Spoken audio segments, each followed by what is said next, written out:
Kaganihan buntag ang atong guest speaker, Pastor La Rosa, emphasized that every believer, ang tanan gyud gihatagan o gasa, spiritual gift.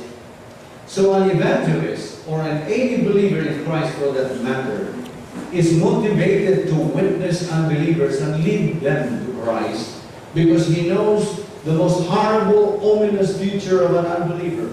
Nakakana sa Lucas 12:46, John 3:18, Revelation 20:15, and Revelation 20:10. Unsa man gyud ang kaugmaon sa usa ka dili magtuo.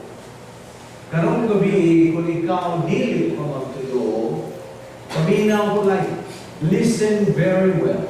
This is your future. The unbeliever's horrible future or ultimate destiny is the lake of fire.